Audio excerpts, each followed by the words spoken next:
Gigantopithecus. Just imagine living in Southeast Asia 300,000 years ago. Out of the bamboo groves steps a 10-foot ape, weighing over half a ton, towering above you like a moving wall of muscle. This was Gigantopithecus, the largest ape that ever lived, and a nightmare to anyone who crossed its path. The scientific story of Gigantopithecus began in 1935, when paleontologist Gustav von Koenigswald discovered a massive molar in a Hong Kong apothecary shop.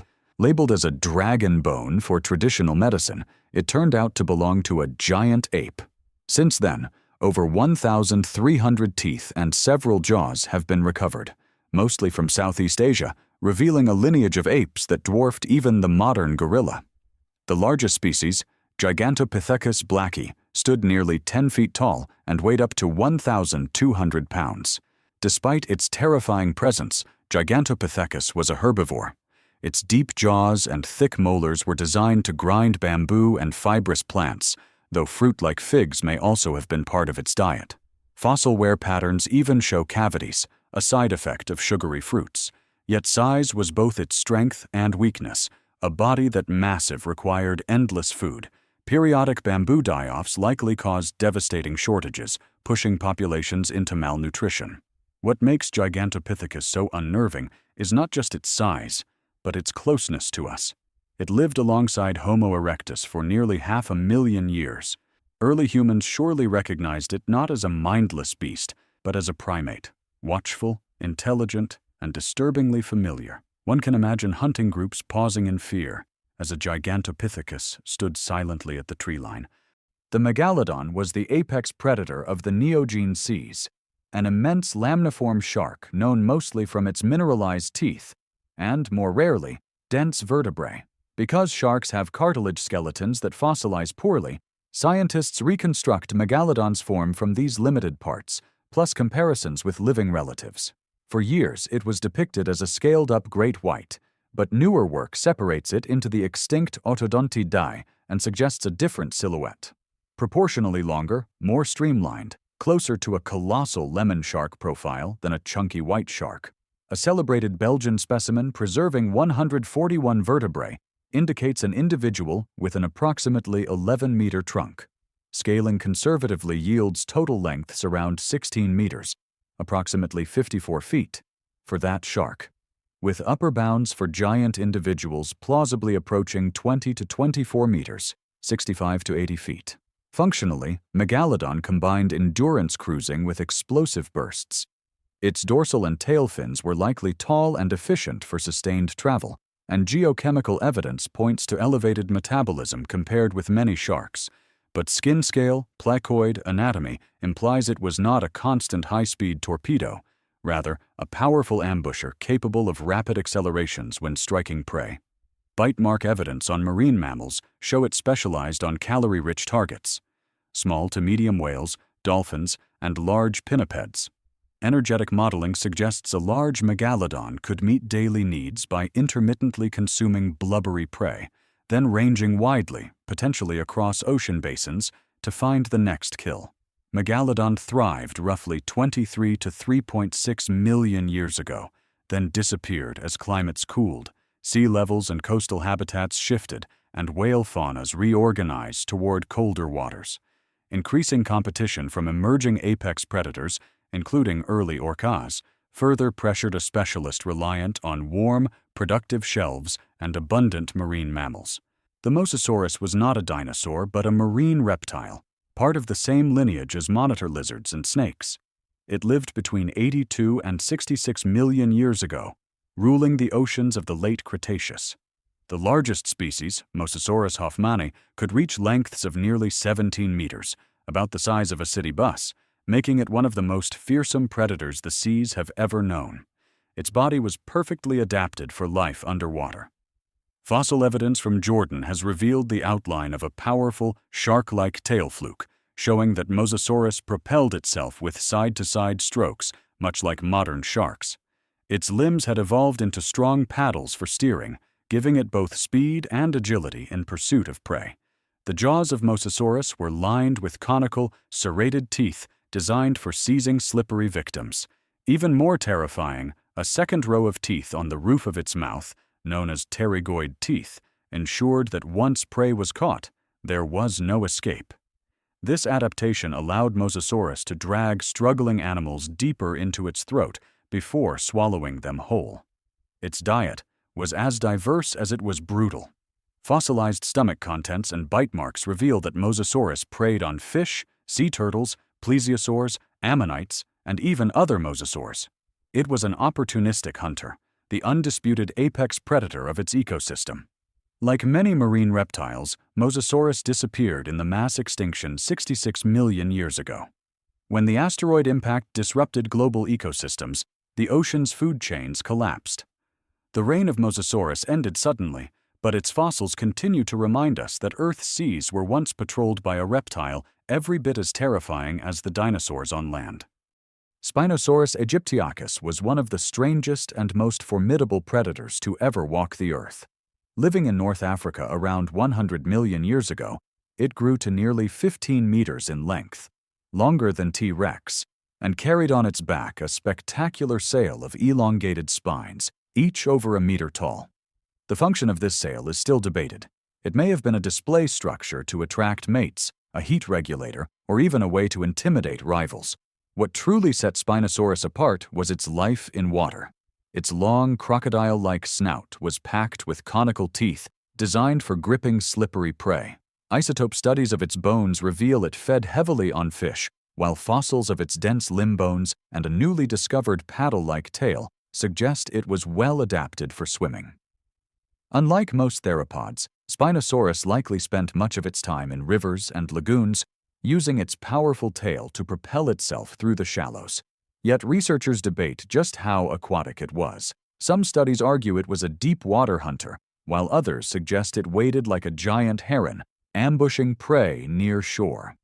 What is certain is that Spinosaurus occupied a unique niche, the only known dinosaur to truly specialize in aquatic hunting. Its reign ended 95 million years ago, but Spinosaurus remains a reminder of how diverse and experimental evolution could be. Tyrannosaurus rex was the apex predator of late Cretaceous North America, living between 72 and 66 million years ago. With a body stretching up to 13 meters long, hips rising over 4 meters high, and a weight approaching 9 tons, it was one of the largest land carnivores in history. Its skull, more than 1.5 meters in length, was built like a fortress. Inside were nearly 60 thick, serrated teeth, some the size of bananas, designed to crush bone as easily as flesh. Biomechanical studies estimate its bite force at over 35,000 newtons, making it the most powerful bite of any known land animal. Nothing that lived alongside T. rex could withstand such pressure for long. Despite the jokes about its tiny arms, they were far from useless. Each was heavily muscled and tipped with 2 sharp claws, likely strong enough to hold prey or help the animal push itself upright. Its real weapons, however, were its senses. Fossil evidence shows T. rex had forward-facing eyes with keen depth perception, and one of the most advanced olfactory systems of any dinosaur. It could see and smell prey from great distances, stalking with precision. T. rex was not simply a scavenger. Its immense energy demands meant it had to hunt actively, pursuing hadrosaurs, horned ceratopsians, and even armored ankylosaurs. Juveniles grew slowly until their teenage years, then entered a rapid growth spurt, gaining hundreds of kilograms annually before reaching adult size. When the asteroid impact struck 66 million years ago, even this mighty predator could not survive. Yet the legend of T. rex endures as the ultimate symbol of prehistoric power. Titanoboa. 60 million years ago, in the sweltering heat of Paleocene Colombia, the rivers were ruled by a serpent unlike any other, Titanoboa cerrejonensis. Discovered in the Cerrejón coal mines, this giant snake stretched nearly 14 meters long, about 47 feet, and weighed over 1,000 kilograms. By every measure, it was the largest snake ever to exist. Its immense size was possible only because of the climate. Average annual temperatures in its habitat were between 30 and 34 degrees Celsius, creating the warmth a cold-blooded reptile of such scale needed to thrive.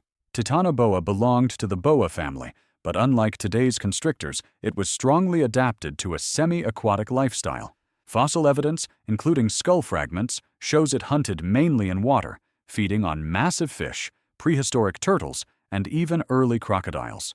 Titanoboa's power lay not in venom, but in brute strength. With its muscular coils, it could constrict prey until bones cracked and organs collapsed, delivering a slow and crushing death. In rivers choked with giant lungfish and armored reptiles, it was the undisputed apex predator, lying in wait beneath the murky water before striking with terrifying force. But this reign did not last forever. As global climates cooled and tropical ecosystems shrank, Titanoboa's world disappeared. Unable to sustain its enormous body in cooler conditions, the serpent vanished from the fossil record, leaving behind only vertebrae and ribs as evidence of its existence. Deinosuchus, meaning terrible crocodile, was one of the largest and most fearsome reptiles of the late Cretaceous. Living between 82 and 73 million years ago, it looked like a giant crocodile, but at lengths of up to 12 meters and weights exceeding 7 tons, it dwarfed even today's largest saltwater crocodiles. Its skull alone measured more than a meter in length, armed with massive, rounded teeth, built not for slicing, but for crushing. These jaws could crack open the shells of giant turtles, splinter bone, and drag dinosaurs into the water. Evidence of deep tooth marks on hadrosaur fossils confirms that Deinosuchus did not hesitate to ambush land animals that ventured too close to the water's edge. Like modern crocodilians, it was a patient hunter. With only its nostrils and eyes above the surface, Deinosuchus could remain almost invisible before launching a devastating strike. A secondary palate allowed it to breathe while holding prey underwater, ensuring that nothing it caught could easily escape. Fossil remains found across North America show that Deinosuchus thrived in coastal swamps, estuaries, and river deltas. Some individuals lived for decades, growing steadily larger each year until they became apex predators of their ecosystems. Their range and size made them a serious threat, not only to fish and turtles, but also to the dinosaurs that shared their environment. By the end of the Cretaceous, shifting sea levels and changing habitats brought an end to Deinosuchus. Yet its fossils remind us that even in the age of dinosaurs, the waterways belonged to the crocodiles. Dunkleosteus. Over 360 million years ago, long before dinosaurs, the seas were ruled by a monster clad in armor, Dunkleosteus terrelli. This prehistoric fish, part of the placoderm group, grew to over 4 meters in length and was protected by thick bony plates that shielded its head and front body like a living tank. What made Dunkleosteus truly terrifying, however, was its bite. Instead of teeth, it had massive jaw plates that acted like sharp blades, and with every closing motion, they sharpened themselves. Biomechanical studies suggest its bite force reached up to 6,000 newtons, powerful enough to crush shells, slice through bone, and tear apart almost anything that crossed its path. Even more fearsome, it could open and snap its jaws shut in a fraction of a second, creating a powerful suction that pulled prey straight into its mouth. This combination of armor and speed made Dunkleosteus the undisputed apex predator of the Devonian seas. Fossil evidence suggests it fed on armored fish, ammonites, and even early sharks. Some paleontologists believe it also cannibalized its own kind during times of scarcity, cementing its reputation as one of the most ruthless hunters in Earth's history. Dunkleosteus thrived for millions of years, dominating ecosystems across what is now North America and Europe. Andrewsarchus. Around 45 million years ago, during the Middle Eocene, the plains of Mongolia and Inner Asia were home to a giant predator that remains one of prehistory's greatest enigmas, Andrewsarchus mongoliensis. Known only from a single enormous skull, 83 centimeters long and over half a meter wide, it hints at an animal that may have reached 4.5 meters in length and stood nearly 2 meters tall at the shoulder. If true, it was the largest terrestrial carnivorous mammal ever discovered. Andrewsarchus was first described in the 1920s, named after explorer Roy Chapman Andrews. For decades, it was thought to belong to the Mesonychids, a group of wolf-like predators. But modern analysis places it closer to the artiodactyls, the same lineage that produced hippos and whales. This surprising connection reshapes our view of its lifestyle and behavior. Its teeth tell a complex story. The massive front canines suggest it could tear flesh, while broad, ridged molars were suited for crushing bone or cracking shells. This mix hints that Andrewsarchus was not a specialized hunter, but an opportunistic feeder, scavenging carcasses, preying on smaller animals, and perhaps even consuming tough plant material when needed. With only one fossil to study, much about Andrewsarchus remains speculation. Reconstructions often depict it as a towering predator dominating its environment, but it may have lived more like a coastal scavenger, patrolling ancient shorelines for whatever its exact habits. Andrewsarchus stands as a reminder of evolution's experiments in gigantism, a mammal so large and formidable it blurred the line between predator and legend. Entelodon. Around 37 million years ago, long before modern pigs, the open plains of Europe and Asia were home to a beast that earned the nickname hell pig. Its real name was Entelodon, and though it resembled a monstrous boar, it was not a true pig at all. Instead, it belonged to a group of even-toed ungulates, more closely related to hippos and whales. Entelodon was an imposing sight. The largest species stood up to 1.7 meters tall at the shoulder, with a skull nearly a meter long. Its head was wide and flat, flanked by bony knobs and deep jaws powered by massive muscles. This gave it a fearsome bite, and its head alone looked almost grotesque, like a mix of pig, hyena, and bear. Despite its terrifying appearance, Entelodon was an omnivore. Its strong teeth and jaws allowed it to crunch bone, devour carrion, and tear into flesh. But it also rooted for plants, fruits, and tubers. It was opportunistic, eating whatever the landscape provided. This flexibility made it one of the dominant mammals of its time. Its long, slender legs show that Entelodon was not built for bursts of speed, but for endurance. It could cover great distances across the grasslands, patrolling its territory and driving away rivals. With size, power, and an unfussy diet on its side, few animals dared to challenge it.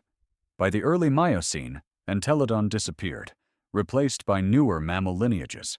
Yet in its day, the hell pig was a symbol of power and survival, one of evolution's strangest and most intimidating experiments. Terror birds. Purussaurus. After the extinction of the non-avian dinosaurs, South America became a continent of evolutionary experiments. Among the most fearsome were the terror birds, or Purussaurus. For nearly 60 million years, they reigned as apex predators, filling the role once dominated by theropod dinosaurs. These giant, flightless birds came in many forms, from smaller species about a meter tall to towering giants over 3 meters in height. The largest, Giganotosaurus, had the biggest bird skull ever found, nearly 70 centimeters long, ending in a massive hooked beak designed for killing. Built for speed as well as power, terror birds had long, muscular legs that allowed them to sprint across open plains at speeds up to 30 miles per hour. Once they caught their prey, they used their sharp beaks like hatchets, delivering rapid, downward blows to stun or kill. Their strong neck muscles acted like coiled springs, giving each strike devastating force. Fossil evidence suggests they hunted mammals, reptiles, and anything else unfortunate enough to cross their path, though they likely scavenged when the opportunity arose. For millions of years, terror birds dominated South America's ecosystems, but their reign ended around 2.5 million years ago, after the Great American Biotic Interchange. When North and South America connected, new mammalian predators like big cats, bears, and canids moved south, competing directly with terror birds for food. Slowly, these giant birds vanished. Today, terror birds stand as reminders of a world where flightless, feathered predators inherited the throne of the dinosaurs, ruling with speed, ferocity, and precision. Purussaurus. 10 million years ago, in the wetlands of Miocene South America, a giant stalked the rivers. Its name was Purussaurus, a monstrous caiman that may have grown over 10 meters long and weighed more than 8 tons, making it one of the largest crocodilians ever to live. Its skull alone stretched nearly 1.5 meters, armed with teeth built for crushing rather than slicing. Biomechanical studies estimate its bite force at over 50,000 newtons, a power that dwarfed even that of T-Rex. With jaws like hydraulic presses, Purussaurus could shatter turtle shells, snap bones, and seize prey too large for any modern crocodile to attempt. It was an ambush predator, waiting motionless with only its eyes and nostrils above the surface before exploding into action. Anything that entered its waters, giant turtles, prehistoric sloths, oversized rodents, even other crocodilians, was fair game. Once in its grip, victims likely met the same fate as modern crocodile prey, dragged under, drowned, and dismembered in a violent death roll. But its immense size, once its greatest weapon, may also have been its downfall. Purussaurus required vast wetlands and abundant prey to survive. As South America's climate shifted and waterways shrank, food supplies dwindled. Unable to adapt to leaner conditions, the giant caiman disappeared by the end of the Miocene. Still, its fossils remind us of a time when rivers were ruled by giants, predators so massive and powerful that even the largest land mammals dared not approach their domain.